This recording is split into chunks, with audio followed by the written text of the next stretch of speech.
Hello Aquarius, Sun, Moon, Rising and Venus signs. Kamusta kayo? Sana po'y nasa mabuti kayong kalagayan.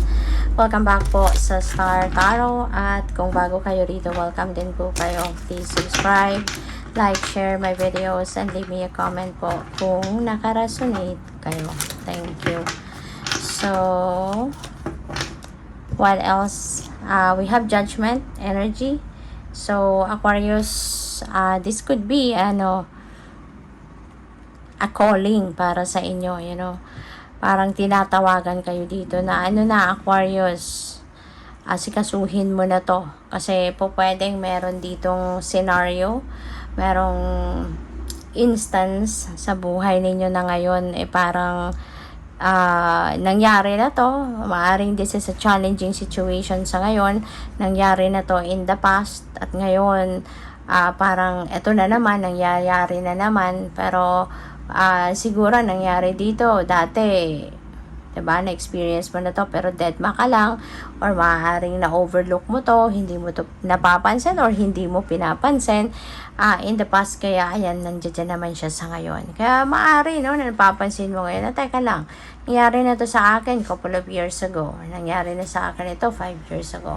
Tapos same scenario, same thing, same pangyayari, ito na naman, diba? Kasi maaari na that is a karmic debt, diba? Yung ganun ang cycle paulit-ulit yan hanggat hindi ninyo natututunan yung lesson na dapat ninyong matutunan from that specific situation. Yan ay pabalik-balik, yan ay parang i-remind hanggang sa matutunan mo yung lesson na dapat mong matutunan from that situation. Tsaka lang yan mapuputol, tsaka lang mapuputol yung cycle. Kaya maaari na sa ngayon, eto na muli, diba, kakatok muli yung sitwasyon na yan. Kaya yun, siguro ito, panawagan na to sa'yo.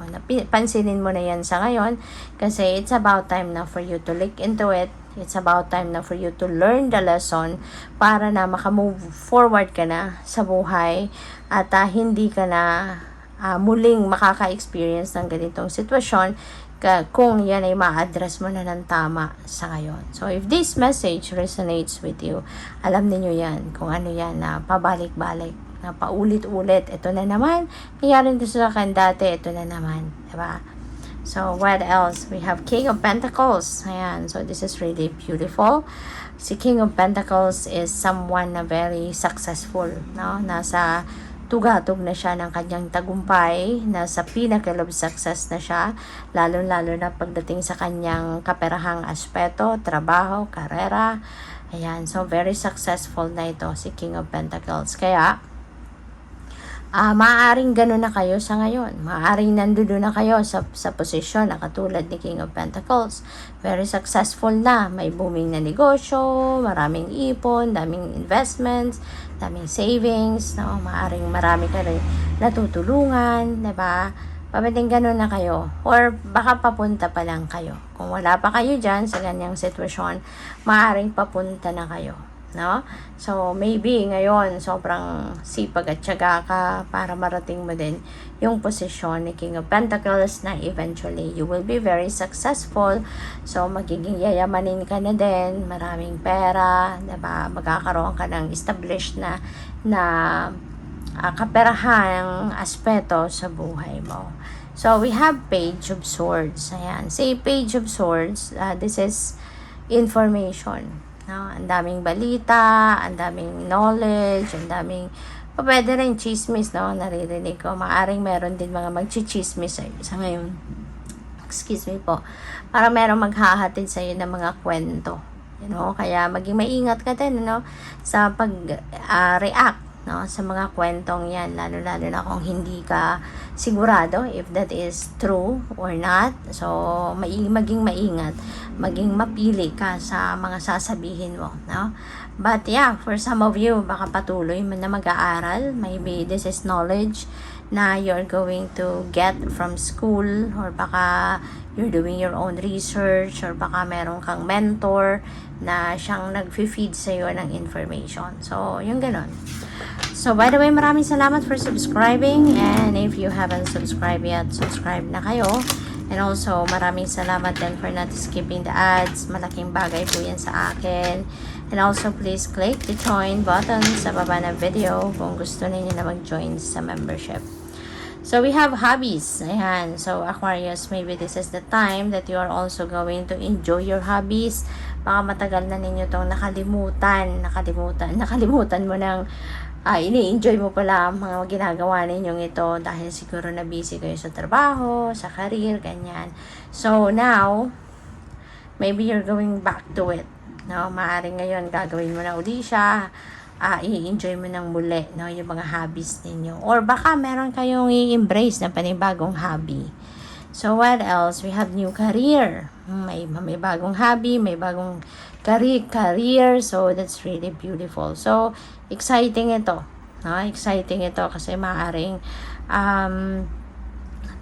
marami kang panibagong ganap sa buhay, 'di ba? May bagong karera na yayakapin ka at baka ito na yung magdadala sa iyo sa trono na katulad ng kay King of Pentacles. Baka yung bagong career na to, baka ito na yung ikakayaman talaga ninyo. Ito na yung magdadala sa iyo ng bonggang abundance and prosperity, no?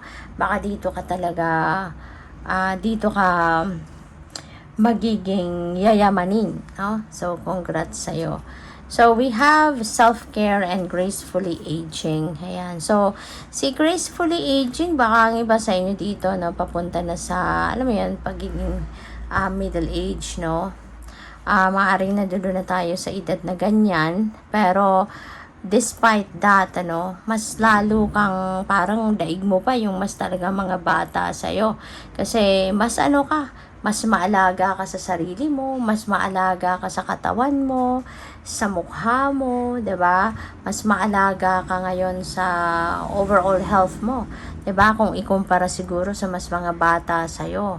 Kaya even though you are aging in age, talaga tumataas yung edad mo, pero ang itsura mo siguro mas bata ka kaysa sa edad mo.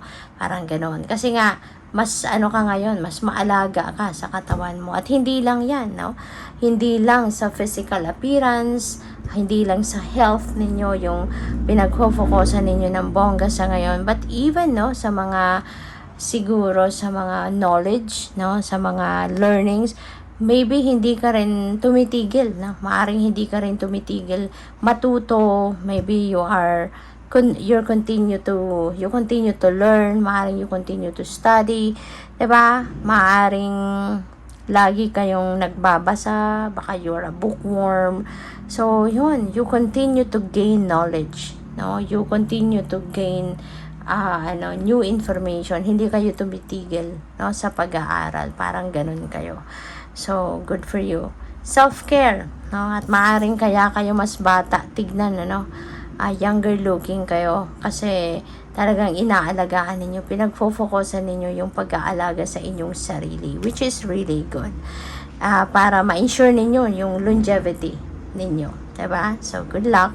Thank you for watching. Love and light. Namaste.